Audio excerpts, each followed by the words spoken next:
मोदी और संघ का मास्टर स्ट्रोक है रेखा गुप्ता का चयन। दिल्ली का मुख्यमंत्री चुनने में हुई देरी का कारण अब सामने आया। संघ और भाजपा की बेहतरीन केमिस्ट्री ने तैयार किया लंबा प्लान। नमस्कार, आजाद सिपाही के खबर विशेष में आपका स्वागत है। मैं हूं राहुल सिंह। हरियाणा के जिद की रहने वाली रेखा गुप्ता दिल्ली की नई मुख्यमंत्री बन गई हैं। दिल्ली में भाजपा विधायक दल की बैठक में उन्हें नेता चुना गया। रेखा छात्र जीवन से राजनीति में सक्रिय थी। रेखा कॉलेज टाइम से राष्ट्रीय स्वयंसेवक संघ से जुड़ी रही। आरएसएस ने रेखा गुप्ता के नाम का प्रस्ताव रखा, जिसे भाजपा ने मान लिया। आरएसएस की सहमति के बाद ही भाजपा हाईकमान ने रेखा गुप्ता के नाम को मंजूरी दी। इसके बाद विधायक दल की बैठक में रेखा गुप्ता को दिल्ली का सीएम चुना गया। पीएम मोदी, गृह मंत्री अमित शाह, केंद्रीय परिवहन मंत्री नितिन गडकरी और हरियाणा सीएम नायब सैनी जैसे भाजपा दिग्गजों ने उनके लिए प्रचार किया था। रेखा गुप्ता को सीएम चुनने के पीछे प्रधानमंत्री नरेंद्र मोदी और राष्ट्रीय स्वयंसेवक संघ की सोची समझी रणनीति है। कहा जा रहा है कि इस कारण ही दिल्ली का नया सीएम चुनने में 11 दिन की देरी हुई। अभी भाजपा की 21 राज्यों में सरकार है, लेकिन किसी भी राज्य में महिला मुख्यमंत्री नहीं है। रेखा गुप्ता को सीएम बनाने के पीछे पहली वजह उनका वैश्य समुदाय का होना है। इसके अलावा वह महिला है, तो स्वाभाविक तौर पर भाजपा को इसका लाभ मिलेगा। भाजपा को दिल्ली में एक ऐसा चेहरा चाहिए था जो न केवल जातीय और सामाजिक संतुलन की कसौटी पर खड़ा उतरे, बल्कि आक्रामक हिंदुत्व की विचारधारा को भी आगे बढ़ा सके। इसके अलावा भाजपा को संघ के साथ अपने संबंधों को भी मजबूत दिखाना जरूरी था। इसलिए उसने रेखा गुप्ता के नाम पर सहमति दे दी। क्या है रेखा गुप्ता को सीएम बनाने के पीछे की रणनीति और क्या है इसकी अंदरूनी कहानी, आइए जानते हैं आजाद सिपाही के विशेष संवाददाता राकेश सिंह की रिपोर्ट से। दिल्ली विधानसभा चुनाव का परिणाम घोषित होने के 11 दिन बाद अंततः भाजपा ने रेखा गुप्ता को राष्ट्रीय राजधानी क्षेत्र की कमान सौंप दी। रेखा गुप्ता पहली बार विधायक बनी है, लेकिन विद्यार्थी परिषद, राष्ट्रीय स्वयंसेवक संघ और भाजपा के साथ उनका पुराना संबंध है। दिल्ली में रेखा गुप्ता को भाजपा का आक्रामक चेहरा माना जाता है और वह पार्टी के कार्यक्रमों में काफी मुखर भी रही हैं। राजनीतिक हलकों में रेखा गुप्ता को सीएम चुने जाने पर आश्चर्य जताया जा रहा है, लेकिन यदि संक्षेप में कहा जाए तो उनका चयन पीएम मोदी और संघ के मास्टर स्ट्रोक का नतीजा है। इसके पीछे की कहानी बेहद दिलचस्प है। कौन है रेखा गुप्ता? रेखा गुप्ता के पिता जय भगवान बैंक ऑफ इंडिया में काम करते थे। साल 1972-73 में वह मैनेजर बने तो उनकी बदली दिल्ली हो गई। इसके बाद परिवार दिल्ली शिफ्ट हो गया। इस वजह से रेखा की स्कूल की पढ़ाई से लेकर स्नातक और एलएलबी की पढ़ाई दिल्ली में ही हुई। रेखा की साल 1998 में कारोबारी मनीष गुप्ता से शादी हुई। हालांकि अभी उनका परिवार जुलाना में कारोबार करता है। दिल्ली से सटे हरियाणा से ताल्लुक रखने की वजह से रेखा गुप्ता को अपने गृह राज्य में आना जाना होता रहता है।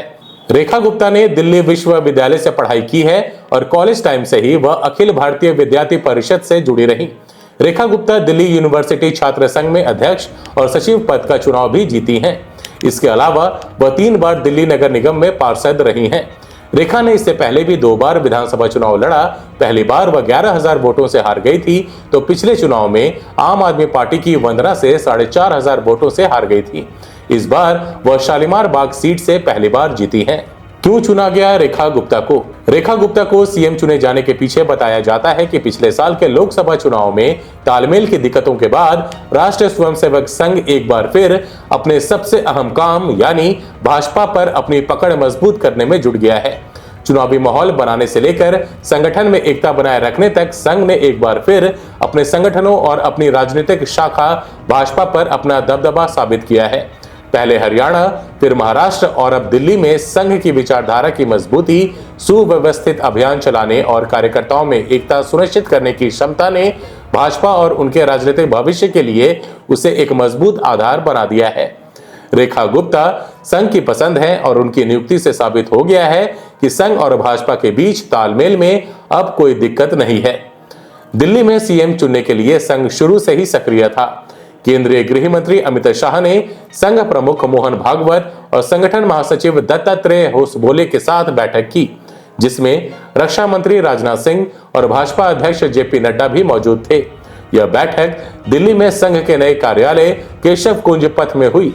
इसी बैठक के बाद पार्टी ने शाम को रेखा गुप्ता को दिल्ली का नाम घोषित किया। रेखा गुप्ता क्यों है आरएसएस की पसंद? रेखा गुप्ता का आरएसएस से गहरा नाता रहा है। उनकी राजनीति की शुरुआत अखिल भारतीय विद्यार्थी परिषद से हुई थी। यह उनकी विचारधारा और पार्टी के मूल मूल्यों के प्रति प्रतिबद्धता को दर्शाता है। कई वरिष्ठ भाजपा नेता, जिनमें कुछ बड़े नाम भी शामिल थे, मुख्यमंत्री पद के दावेदार माने जा रहे थे, लेकिन संघ ने साफ कर दिया कि वह नहीं चाहता कि भाजपा को वंशवाद को बढ़ावा देने वाली पार्टी के तौर पर देखा जाए। इसी वजह से चर्चित नेता प्रवेश साहिब सिंह वर्मा का नाम रद्द कर दिया गया। संघ ने यह भी दोहराया कि वह एक नया चेहरा चाहते हैं जो मात्र शक्ति हो और जो सबको साथ लेकर चले। संघ ने विजेंद्र गुप्ता का भी समर्थन किया, जिन्हें अब दिल्ली विधानसभा अध्यक्ष बनाया गया है, क्योंकि उन्होंने वर्षों तक जमीनी स्तर पर काम किया है और संगठन को एकजुट रखा है। हरियाणा, महाराष्ट्र और दिल्ली पर आरएसएस ने मजबूत की पकड़। हालिया विधानसभा चुनाव में राजनीतिक उथल-पुथल के बीच आरएसएस ने अपनी भूमिका बढ़ा दी है। चाहे वह हरियाणा में व्यापक जमीनी काम के जरिए हो, महाराष्ट्र में नेतृत्व संतुलन बनाकर हो या फिर दिल्ली में अपनी विचारधारा की पकड़ मजबूत करके। भाजपा के चुनावी अभियान और सरकार चलाने की रणनीति के पीछे आरएसएस का मार्गदर्शन अब साफ दिखाई देता है।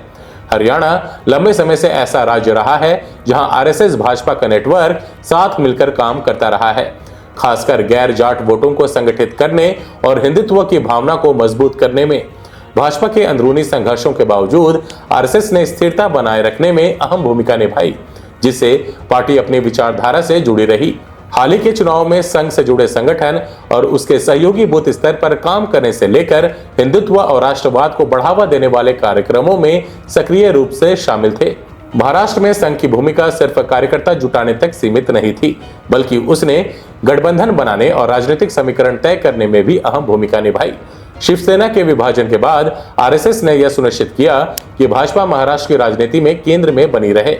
संघ का प्रभाव इस बात से साफ झलकता है कि इसने कैसे गुटबाजी को नियंत्रित किया और यह सुनिश्चित किया कि हिंदुत्व जातिगत राजनीति से ऊपर उठकर मुख्य चुनावी मुद्दा बना रहे। लेकिन दिल्ली दूसरे राज्यों के मुकाबले भाजपा के लिए एक बड़ी चुनौती और हमेशा से एक प्रतीकात्मक और रणनीतिक रूप से महत्वपूर्ण राज्य रही है। यह आरएसएस की उपस्थिति अब पहले से कहीं ज्यादा साफ दिखाई दे रही है, चाहे वह संगठनात्मक शिविर हो, विचारधारा से जुड़े प्रशिक्षण सत्र हो, फिर भाजपा की दिल्ली की रणनीति में सीधे तौर पर शामिल होना हो। आरएसएस यह सुनिश्चित कर रहा है कि उसके संगठन और कार्यकर्ता उसकी मूल विचारधारा से ना भटके। झंडेवालन में आरएसएस के दिल्ली मुख्यालय केशव कुंज पथ का पुनर्निर्माण भी राजधानी और देश की राजनीति पर उसके बढ़ते नियंत्रण का संकेत माना जा रहा है। इसके अलावा भाजपा नेताओं को आरएसएस के साथ अपने सीधे संबंधों को फिर से मजबूत करते हुए देखा जा रहा है, जिससे पार्टी आरएसएस के दीर्घकालिक विजन के साथ बनी रहे। रेखा गुप्ता को सीएम बनाने के पीछे पीएम मोदी और संघ की रणनीति यह है कि इससे संघ भाजपा की महिला विरोधी छवि खत्म हो और इसका लाभ इस साल के अंत में होने वाले बिहार विधानसभा चुनाव में भी उठाया जा सके। यह दांव वाकई एक मास्टर स्ट्रोक है। आज के आजाद सिपाही के खबर विशेष में बस इतना ही। देश विदेश की और भी अधिक जानकारी के लिए आप पढ़ते रहिए अपना लोकप्रिय दैनिक अखबार आजाद सिपाही। और हाँ, आप हमारे इस YouTube चैनल को जरूर सब्सक्राइब करें। धन्यवाद।